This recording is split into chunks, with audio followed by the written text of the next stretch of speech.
Number 45 में मैं सर्वभूषण आपका स्वागत करता हूं। आज एक महत्वपूर्ण विषय दूंगा आपको, अभिज्ञान शाकुंतल के अंकों के नाम। अभिज्ञान शाकुंतल में 7 अंक हैं। यह कालिदास की रचना है, नाटक है। इसका नायक दुष्यंत और नायिका शकुंतला है। श्रृंगार रस का नाटक है।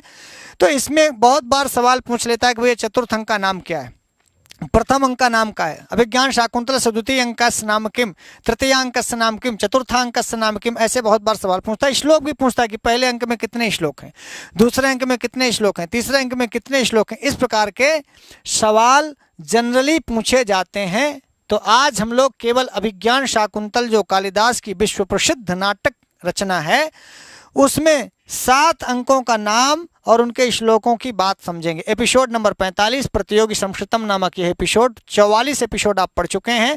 45वें में हम लोग पढ़ेंगे अभिज्ञान शाकुंतल के अंकों के नाम। ये लीजिए पहली स्लाइड, इसमें अंक मिलेंगे, यहाँ अंक का नाम मिलेगा, यहाँ श्लोक की संख्या मिलेगी।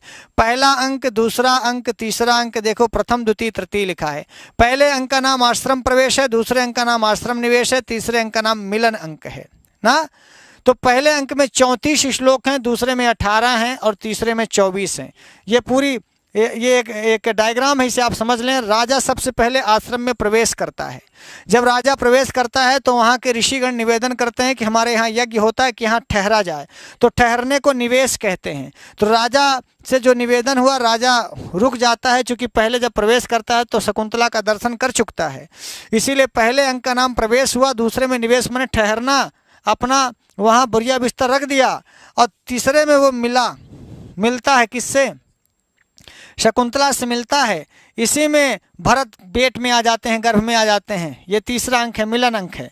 और चौथे अंक में जब आते हैं कण्व, तो वो अपनी पुत्री को विदा करते हैं। पूरा चौथा अंक विदाई का अंक है।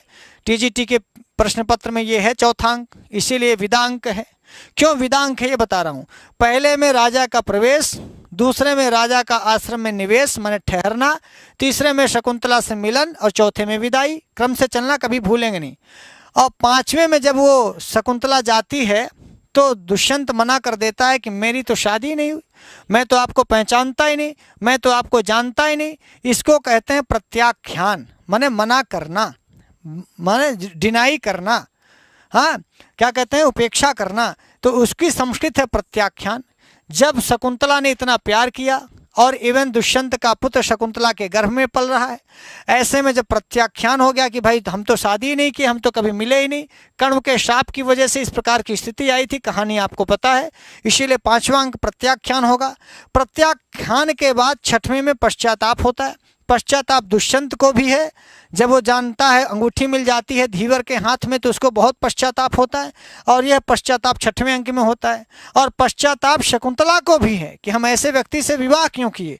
तो यहाँ पश्चाताप दुष्यंत को भी है, तगड़ा पश्चाताप हुआ। अंगूठी दिखने के बाद, मिलने के बाद वो उसको पूरा याद आ जाता है अपने प्यार और अपना शकुंतला से मिलन, विवाह, सब कुछ। इसके बाद किसी को भी पश्चाताप होगा, दुष्यंत को, इसीलिए 6वां अंक पश्चाताप अंक है। और 7वें में पुनर्मिलन।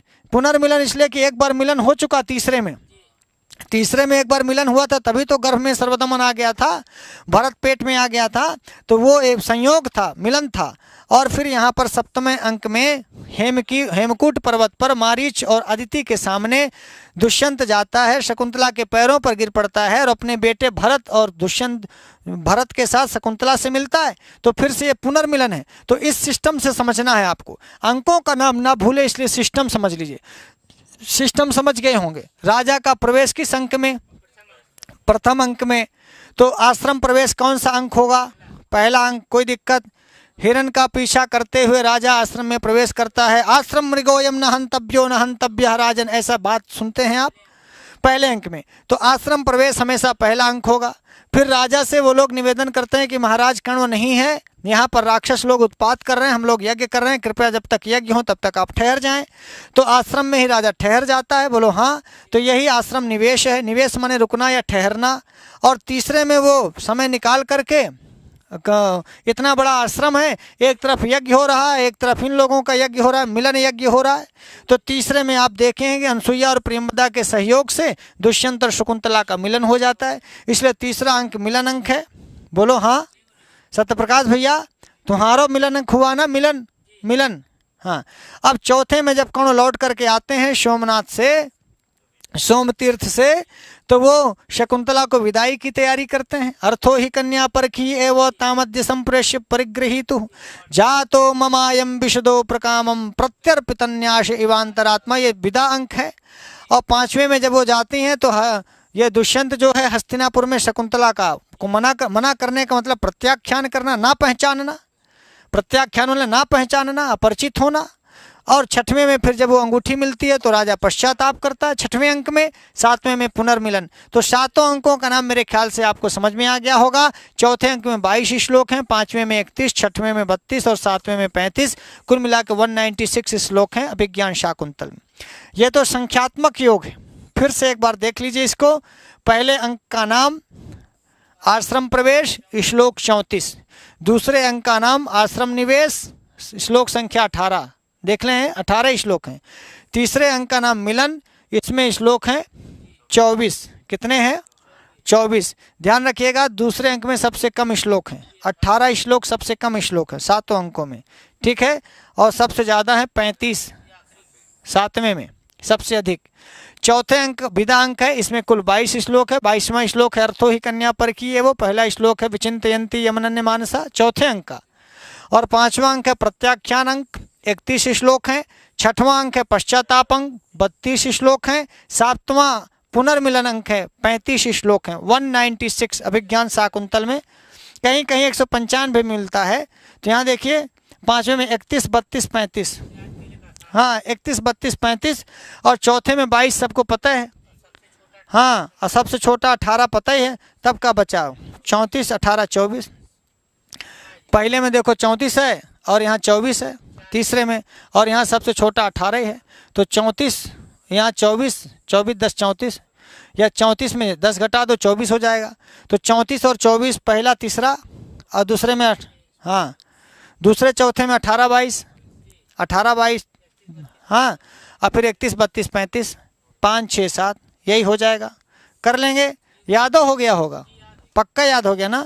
लाइव क्लास सुबह 8 शाम 8, ध्यान रखिएगा, सुबह 8 और हाँ शाम 8, बार बार एक पाठ, सुबह 8 शाम 8। रोज मिलेगा नया पाठ सुबह शाम 8 8, ठीक है। तो रोज मिलेगा नया पाठ सुबह 8 शाम 8, ध्यान रखिएगा। रोज मिलेगा नया पाठ सुबह 8 शाम 8।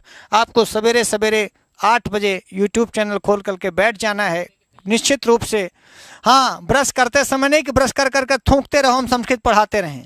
हाँ, नाश्ता पानी करते समय बढ़िया चाय चूहू करते रहो। आप 5-7 मिनट की वीडियो देखते रहो। शाम को भी 8 बजे लाइव कर लीजिएगा, इसको लाइक करिएगा, सब्सक्राइब करिएगा। अच्छा लगे हो तो, नहीं आंख मार करके सब्सक्राइब जरूर कर लीजिएगा, ठीक है। तो मित्रों आज के लिए इतना ही। हम फिर नए वीडियो के साथ अपने पूरे जोकरों के साथ आपको फिर मिलेंगे। हम अपनी पूरी टीम को, जो हमारे यहाँ कंचुकी हैं, विदूषक हैं, राजा हैं, नायिकाएं हैं, सखियां हैं, हमारे यहाँ तो अर्थोपक्षेपक भी है, चूलिका अंकाश शंकावतार सब कुछ है। एकदम नाटक की टीम तैयार है। हमारे सूत्रधार आ गए हैं। तो आज के लिए इतना ही। नमस्ते संस्कृताय।